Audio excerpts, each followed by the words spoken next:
ఇది దేవుని కడప మండల పరిషత్ ప్రాథమిక పాఠశాల. ఇక్కడ పిల్లలు ఉన్నారు, వారి మాటల్లోనే తెలుసుకుందాం. అక్కడ చెత్త ట్రాక్టర్ ఉంది, ఇక్కడ చెత్త కువ్వ కూడా ఉన్నది. ఆటోలో వచ్చేటప్పుడు పిల్లలు స్కూల్కి రావడానికి చాలా ఇబ్బంది పడుతున్నారు, రన్నింగ్ కాబట్టి. అది ఆ చెత్త ట్రాక్టర్ నుండి వాసన ఎక్కువ వస్తుంది, దాంట్లో చెత్త కాగితాలు వస్తాయి గాలికి. పిల్లల మాటల్లోనే కనుక్కుందాం. బాబు, ఆ చెత్త ట్రాక్టరు అక్కడ ఉండడం వల్ల మీకు వాసన వస్తుందా?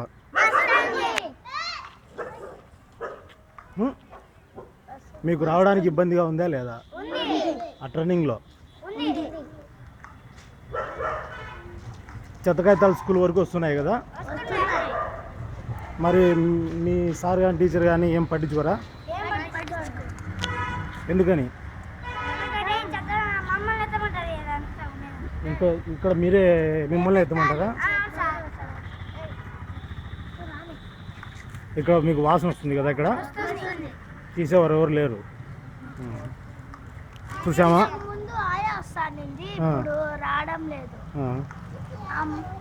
చెప్పు. ఆమెకి ఇప్పుడు జీతం మిలేదని రావడం లేదు, మేడమే ఇస్తుంది. మేడమే ఇస్తా ఉంది, గవర్నమెంట్ జీతం. సార్ మిమ్మల్ని ఎత్తమంటారు.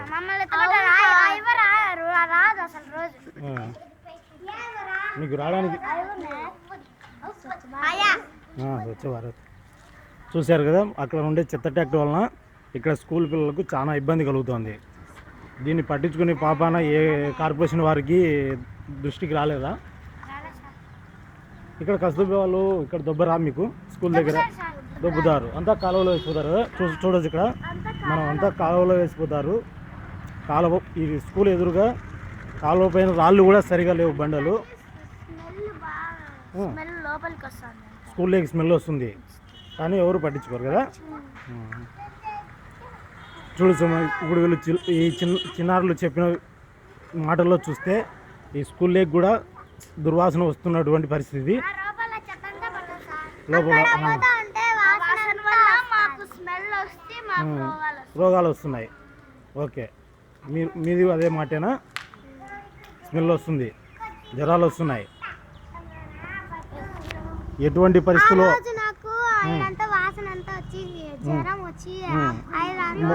జ్వరము, మోషన్స్ ఇవన్నీ వస్తున్నాయి. ఆ రోజు మా చెల్లెల్ని స్కూల్కి ఎత్తుకొచ్చింటే బేదులు అవుతున్నాయి, కామిళ్ళు అవుతున్నాయి, మళ్ళీ జ్వరము బాగా పుచ్చుకొచ్చడానికి కూడా ఉండదు.